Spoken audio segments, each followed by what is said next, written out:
नमस्कार दोस्तों, मैं अजय कुमार प्रजापति आपके अपने YouTube channel construction of metro station में स्वागत करता हूं।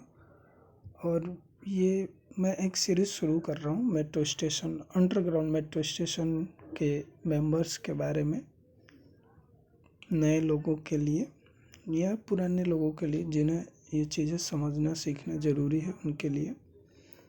तो चलिए इस वीडियो में हम बात करते हैं गाइड वॉल के बारे में, जो प्राइमरी स्ट्रक्चर और टेम्परेरी स्ट्रक्चर होता है साइट पे। सबसे पहले हम इसी स्ट्रक्चर को बनाने से मेट्रो स्टेशन का शुरुआत करते हैं।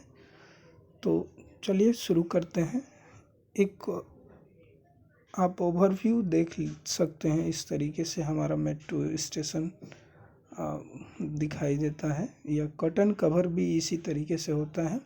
आप देख सकते हैं इसमें ये दो, इसको हम डी वॉल बोलते हैं, और डी वॉल ये बीच में स्पेस होता है डी वॉल के, जिसके अंदर या तो स्टेशन होते हैं या कर्टन कवर होते हैं।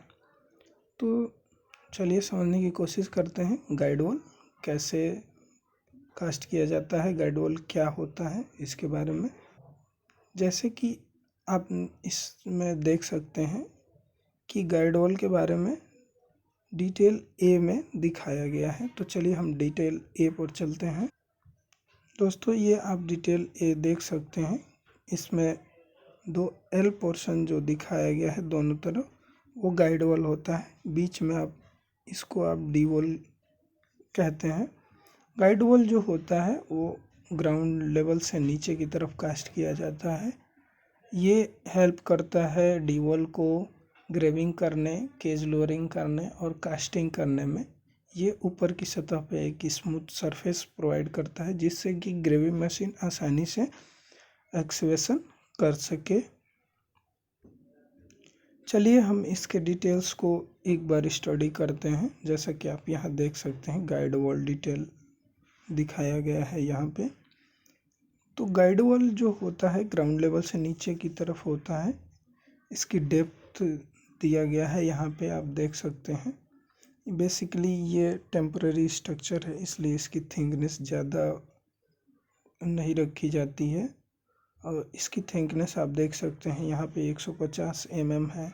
ये ऊपर का मेंबर है जिसे हम हॉरिजॉन्टल मेंबर कहते हैं। ये डेप्थ का मेंबर है जिसे हम वर्टिकल मेंबर कहते हैं, या ऊपर के मेंबर को हम आर्म भी कहते हैं। तो आप इसमें देख सकते हैं कि दो गाइड वॉल एल शेप में दोनों तरफ स्ट्रक्चर बनाया गया है। इसके बीच में आपका डी वॉल होता है। तो आर्म का लेंथ यहाँ पे दिया गया है, विड्थ दिया गया है, इसकी मोटाई दी गई है और इसका डेप्थ भी दिया गया है। बीच में इस जगह को हम डी वॉल कास्ट करने के लिए स्पेस रखते हैं।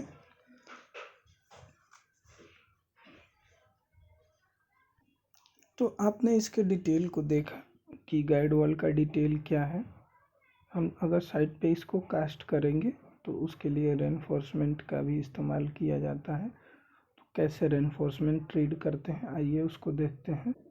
देख सकते हैं आप यहाँ पे दिखाया गया है typical reinforcement detail of guide wall. ये बेसिकली प्लान है जिसमें रेनफोर्समेंट दिखाया गया है। आप इसमें देख रहे होंगे बार मार्क 1, 2, 3 और 4 करके ऐसे बार मार्क दिए गए हैं, जो दर्शाते हैं कि रेनफोर्समेंट किस तरीके से प्रोवाइड करना है हमें। तो आप बार मार्क 1 को देखेंगे तो ये हॉरिजॉन्टल है, और बार मार्क 2 को देखा जाए तो ये वर्टिकल आपको दिख रहा होगा। उसी तरीके से दूसरे तरफ भी आप देख सकते हैं, बार मार्क 1 हॉरिजॉन्टल है, बार मार्क 2 वर्टिकल दिख रहा होगा। तो चलिए इसके क्रॉस सेक्शन को भी हम रीड करते हैं, कैसे क्रॉस सेक्शन में इसको दिखाया गया है। ये आपका क्रॉस सेक्शन है। इसमें आप आसानी से बार मार्क्स को आइडेंटिफाई कर सकते हैं, कौन सा बार मार्क किस तरीके का यूज किया गया है। तो बार मार्क 1 को देखा जाए तो ये एक बॉक्स जैसा आपको दिखेगा, जिसे हम स्टीरअप कहते हैं। ये आर्म पे प्रोवाइड किया जाता है, आर्म के ऊपर बेसिकली प्रोवाइड किया जाता है। बार मार्क 2 अगर आप देखें तो जैसा कि आप प्लान में देख सकते हैं, बार मार्क 2 जिस तरीके से प्रोवाइड किया गया है,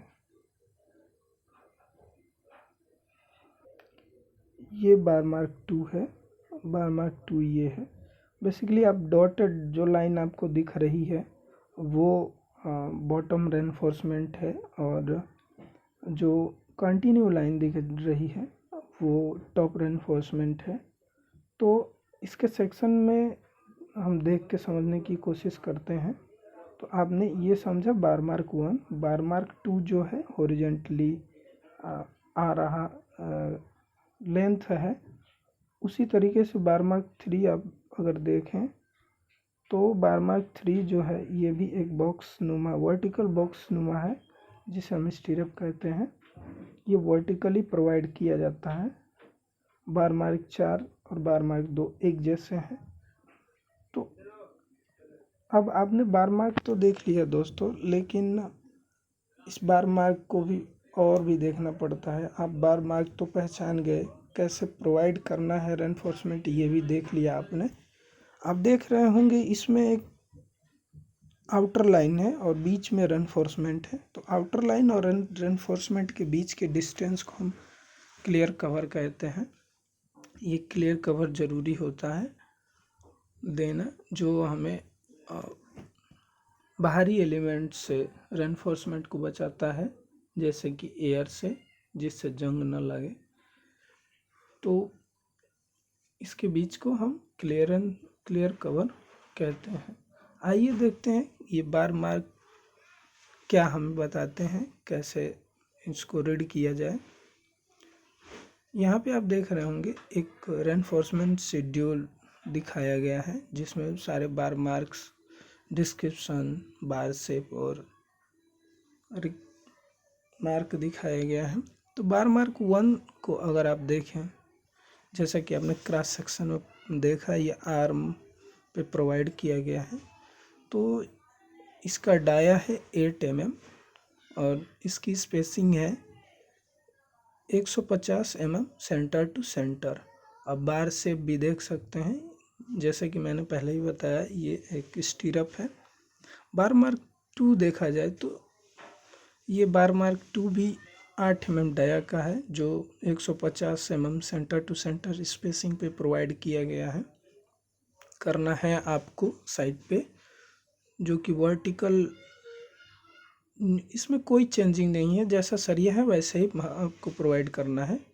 बार मार्क 3 भी आप देख सकते हैं, जैसा हमने सेक्शन में देखा था, ये वर्टिकल स्टीरअप है।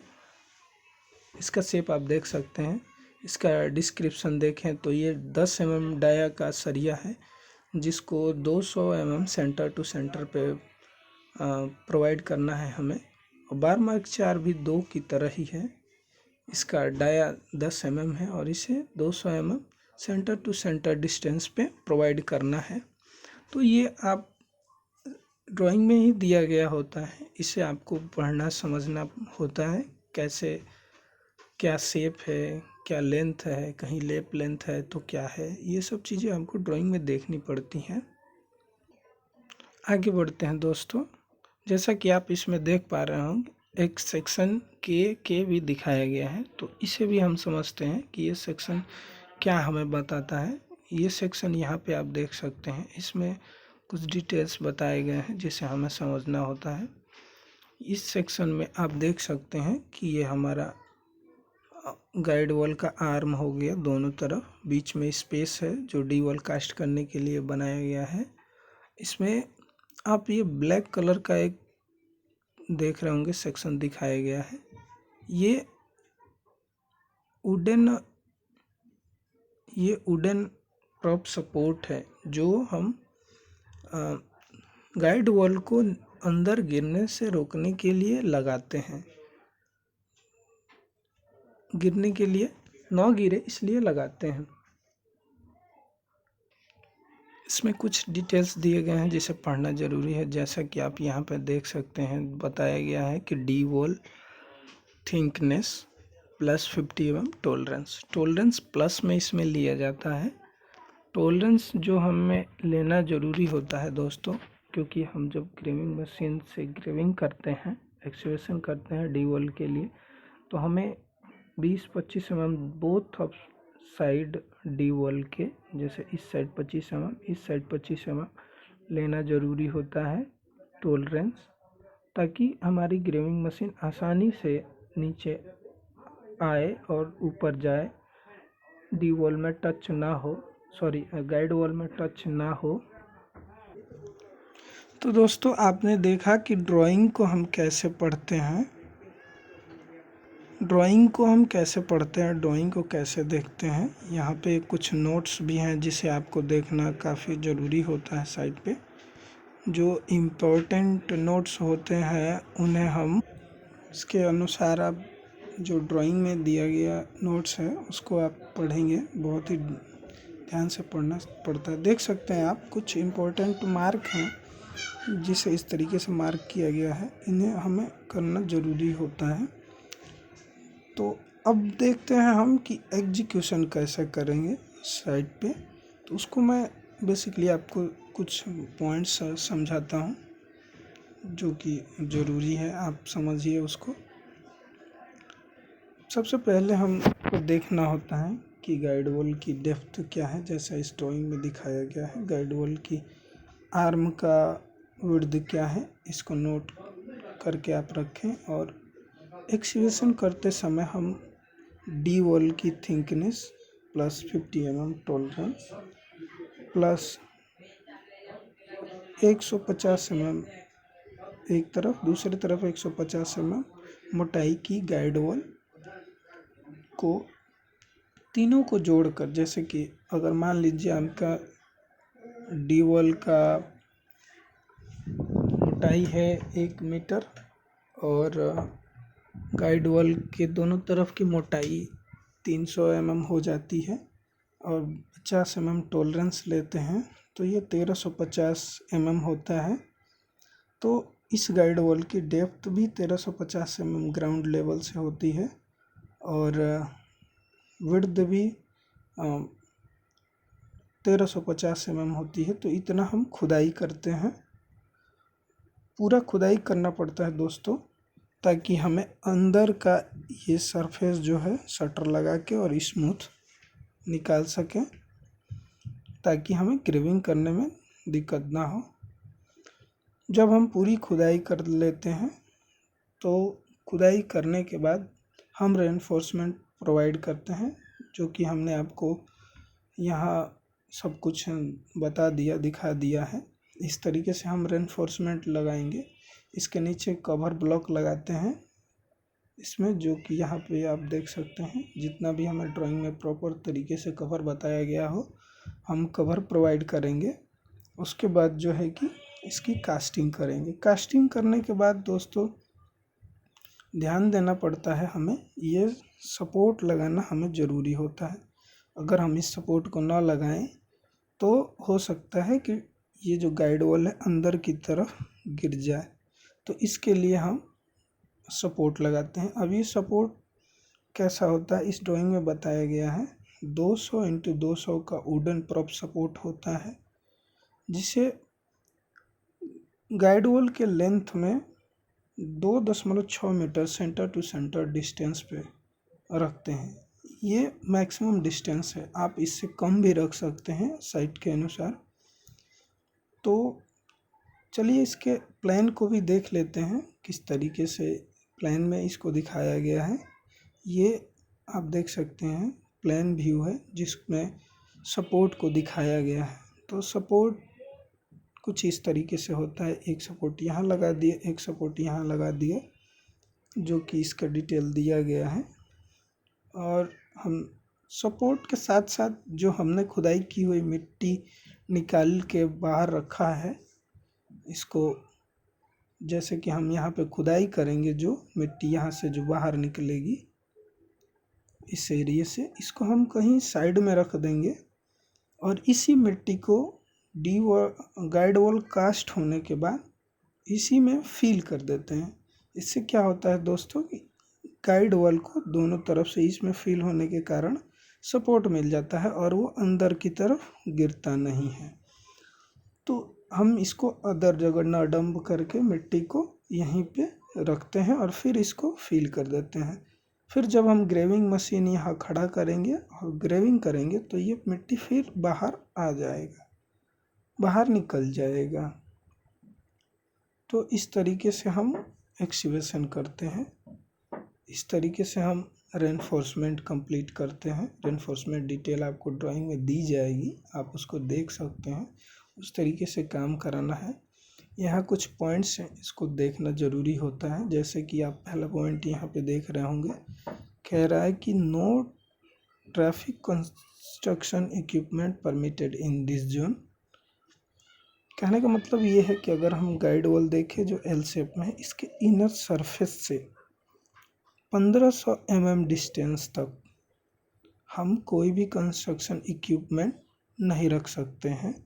इससे गाइड वॉल को गिरने का डर रहता है अंदर की तरफ। अगर हम इस एरिया को देखें, अगर ऐसा ही खाली छोड़ दिया जाए और यहाँ पे कोई इक्विपमेंट यहाँ पे रख दिया जाए तो हो सकता है भारी इक्विपमेंट होने के कारण मिट्टी कोलैप्स और गाइड वॉल अंदर की तरफ गिर जाए। इसीलिए हम मिट्टी फिल कर देते हैं और इस एरिया को हम ध्यान में रखते हुए यहाँ पे कोई मशीनरीज नहीं रखते हैं।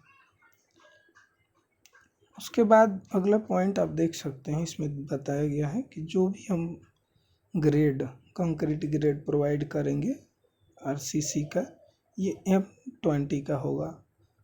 और एक बात हमेशा ध्यान रखें दोस्तों, बिना अप्रूवल ड्राइंग हुए आप कोई भी काम ना कराएं। जैसे कि आप इसमें देख रहे हैं अप्रूव्ड ड्राइंग है, जब तक ये अप्रूव्ड ना हो, सबके सिग्नेचर्स ना हो, तो तब तक आप ड्राइंग का कोई भी काम ना कराएं। ये आपके लिए बेहतर हो सकता है, क्योंकि हो सकता है वो ड्राइंग गलत बनी हो या कोऑर्डिनेशन चेंज करना हो, कुछ भी हो सकता है। तो इसलिए आप अप्रूवल ड्राइंग से ही काम कराएं। और कुछ इम्पोर्टेंट नोट्स हैं जिसको आपको ध्यान में रखना है। एग्जीक्यूशन के टाइम सेफ्टी का भी ध्यान रखना होगा आपको। तो इस तरीके से हम गाइड वॉल